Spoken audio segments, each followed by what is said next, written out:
সালমান আল ফারিসি রাদিয়াল্লাহু আনহু উনি আরব মানুষ ছিলেন না, নন আরব ছিলেন, পার্সিয়ান, ফার্সিতে কথা বলতেন, মানে ইরান থেকে এসেছিলেন। উনি প্রথমে অগ্নি উপাসক ছিলেন। কি ছিলেন? অর্থাৎ ওই যে জরাথুস্ত যারা আগুন দেখলে এরা পূজা করে, আগুনের পূজা যারা করে, জরাস্ট্রেনিয়ান, এই ধর্মে বিশ্বাসী ছিলেন। আগুনের পূজা করতেন ইরানে।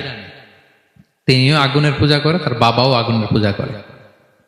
তো একদিন বাবা একটা কাজে পাঠিয়েছে, ওই কাজ করতে যেয়ে সে খ্রিস্টানদের গির্জা ক্রস করতেছিল।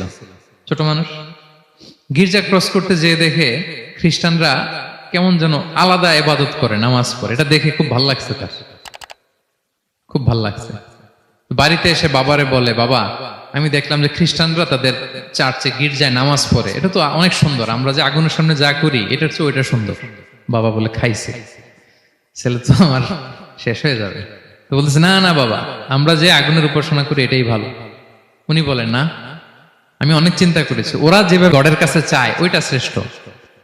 বাবার সাথে ছেলের, সালমানের অনেক তর্ক বিতর্ক।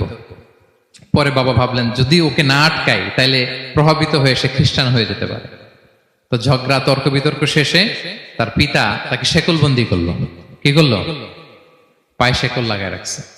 কিন্তু ছেলে তো মনে মনে খ্রিস্ট ধর্মের প্রতি আকৃষ্ট হয়ে গেছে। তো ওই খ্রিস্টানরা তার সাথে লুকিয়ে যোগাযোগ করত। সালমান ওই খ্রিস্টানদেরকে বলল যে, তোমাদের খ্রিস্টান ধর্মের উৎপত্তি কোথায়? বলে, সিরিয়াতে। বলতেছে, এখান থেকে কোনো কাফেলা সিরিয়া যাবে নাকি? বলতেছে, হ্যাঁ, মিশনারি ওয়ার্কে একটা কাফেলা আসছে, যাবে।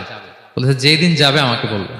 তো যেদিন যাবে তাকে এসে বলা হয়েছে তার বাবা নাই, সে শিকল ভেঙে, শিকল সহ ওই কাফেলার সাথে যে জড়িত হয়েছে। দেখেন বিশ্বাস, আদর্শ মানুষকে কিভাবে উজ্জীবিত করে। উনি চলে গেলেন সিরিয়াতে। সিরিয়াতে যে এক পাদ্রির হাতে বায়াত হলেন, কিন্তু ওই পাদ্রিটা ছিল ভণ্ড। সে খ্রিস্টানদের দান সৎকা নিয়ে গরিবদের না দিয়ে নিজেই খেয়ে ফেলতো। তো বেচারা পড়লো বিপদে, যে হায় রে, এত সুন্দর ধর্ম রে কারাপ্টেড করতেছে সে। পরে এই পাদ্রি যখন মারা গেল, সালমান সে আরেক পাদ্রির কাছে গেল। আরেক পাদ্রির কাছে গেল। ওই পাদ্রি আবার অনেক ভালো, খুবই ইবাদত করে। তো ওই পাদ্রি কিছুদিন থাকার পরে ওই পাদ্রিও মারা গেল। ওই মারা যাওয়ার আগে সে জিজ্ঞেস করতেছিল যে, পাদ্রি, এই বর্তমান পৃথিবীতে সবচেয়ে ভালো খ্রিস্টান পাদ্রি কে? বলতেছে, আর কেউ নাই। যদি ভালো খ্রিস্টান পাদ্রি তোমাকে পেতে হয়, জানতে হয়, তোমাকে ইরাকের মোসেল শহরে যেতে হবে। এবার মোসেলে যে সে আরেক খ্রিস্টান পাদ্রির কাছে থাকলো। কিছুদিন পরে ওই পাদ্রিও মারা গেল। তো মৃত্যুর আগে তাকে জিজ্ঞেস করছিল যে, পাদ্রি আপনি বলেন তো, আপনার পরে শ্রেষ্ঠ পাদ্রি কে আছে পৃথিবীতে? সে বলতেছে, আমার পরে শ্রেষ্ঠ কোনো পাদ্রি আর পৃথিবীতে নাই। খ্রিস্টান ধর্ম শেষ হয়ে গিয়েছে, নাই।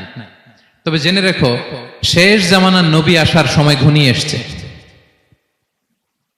তিনি যে এলাকায় আসবে, এলাকাটা চারদিকে পাহাড় বেষ্টিত থাকবে।